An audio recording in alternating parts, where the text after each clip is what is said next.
Hello again, this is Professor O'Connor, and I am now going to go through the part 5 of the 6 parts, and this is covering bronchiolitis. So bronchiolitis affects 30 per thousand infants who are under a year of age. The incidence is increased because of reactive airway disease and can cause asthma later in life. It generally occurs October through March or April. Pathophysiologically, the respiratory syncytial virus, RSV, is the most common cause, and direct contact with the secretions or indirect contact with contaminated surfaces is how the virus invades the body. The virus is shed for 3 to 8 days, and there's an incubation period of 2 to 8 days, and what happens is the cell debris clogs the bronchioles, and that causes minimizing the airway. Diagnosis is made by history and physical exam, as well as getting chest radiographs, and they will show Apache atelectasis. And the definitive diagnosis is a nasal wash or a nasal scraping for the ELISA test that would diagnose the specific virus that causes it. I have 2 YouTube clips here. One actually was also in croup, and the other one is demonstrating wheezing and bronchiolitis, and those will be hyperlinked just below this in the outline for you.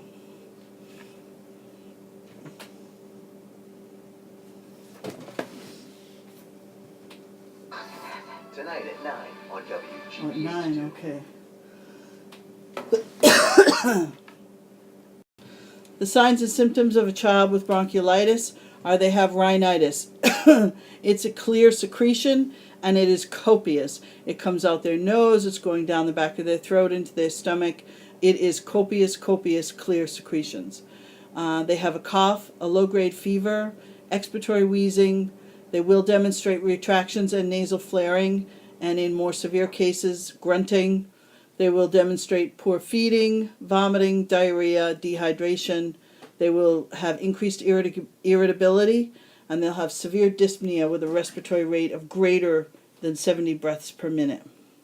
For medical treatment and prophylaxis, for medical treatment, it's isolation. These children are on droplet precautions, and you can room 2 of them together. Many times during a severe outbreak, we may have to room 2 together because there just aren't enough rooms in the hospital for them.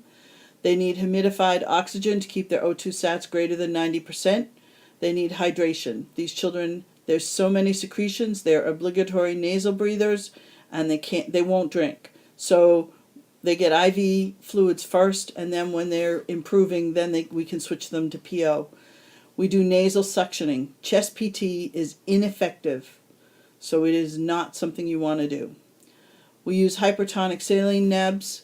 They work the best because the hypertonic saline is going to pull the fluid with them so you can suction it out. Albuterol nebs are ineffective. All they do are increase the heart rate to over 200 beats per minute.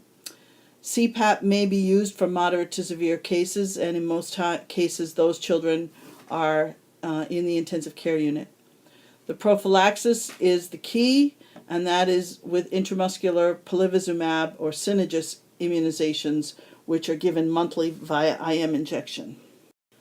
This is in your textbook, and it's actually a wonderful way to score bronchiolitis. So you're going to score from a 0, a 1, 2, or a 3 for respiratory rate. If the respiratory rate's under 30, they get a 0. 30 to 45 is a 1, 45 to 60 is a 2, and greater than 60 is a 3. Retractions. If they have no retractions, it's a 0. If it's only intercostal, it's 1. If it's intercostal, subcostal, and supraclavicular, then it's a 2. And if they have abdominal seesaw respirations in addition to the retractions, that's scored as a 3. For nasal flaring, no nasal flaring is a 0. Mild and rare is a 1. Moderately severe and intermittent is a 2. Severe and continuous is a 3. Wheezing. If there's no wheezing, that's a 0. 1 is heard only with a stethoscope. 2 is heard on expiration with a stethoscope. And 3 is heard on expiration without a stethoscope. And general status, normal is a 0, moderate uneasy with occasional cry is a 1, very uneasy with a continuous cry is a 2, and lethargic is a 3. So your scoring would be anywhere from a 0 to 15, and obviously 15 would be a very, very sick child.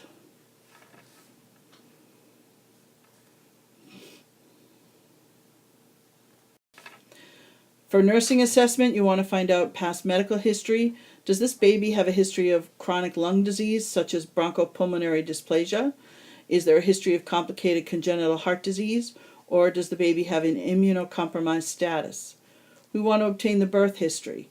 Is there a history of prematurity, multiple births, a birth during April to September, and is this baby a male gender? These things all put a child more at risk for bronchiolitis.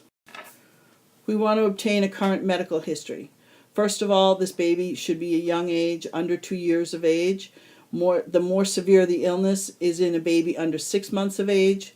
Is there an exposure to passive tobacco smoke? Are there crowded living conditions? Does the baby go to daycare?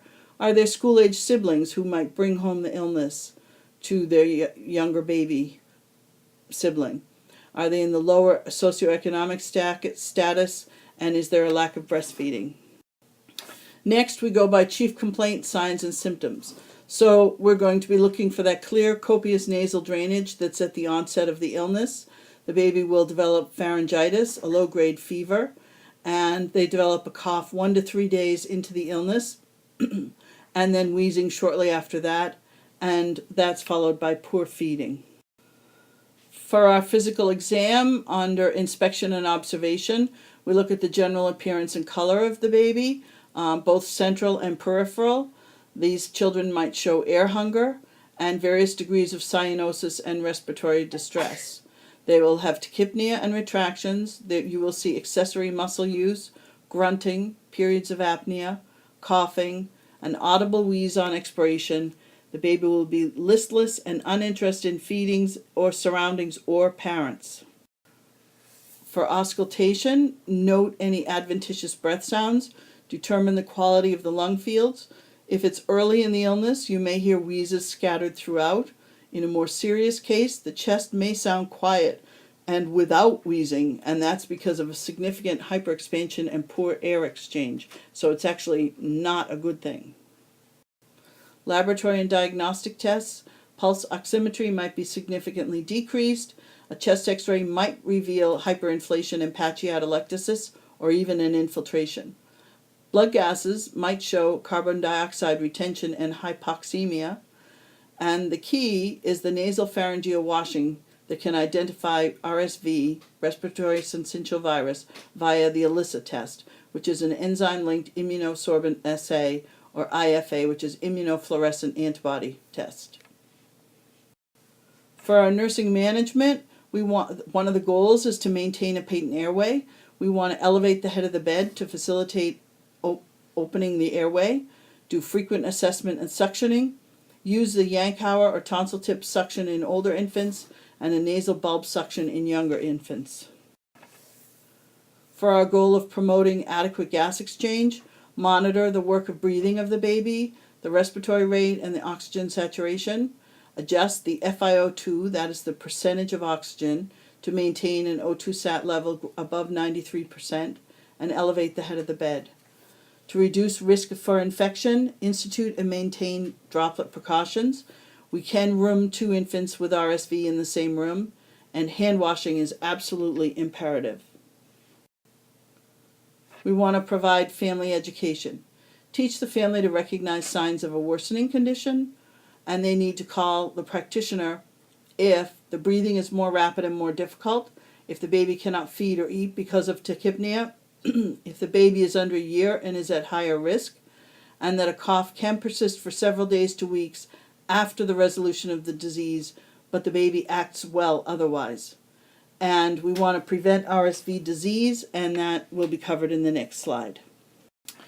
So palivizumab is the monoclonal antibody, and it's administered as a monthly IM injection to at-risk children who are under 2 years of age and were born prematurely, or have chronic lung disease such as bronchopulmonary dysplasia that requires medication or oxygen, or have certain congenital heart diseases, or are in an immunocompromised state. That's the end of the bronchiolitis, and I will be posting the required YouTube clips for you to view. You are responsible for that content, and then you can continue on to the sixth part, which has to do with otitis media.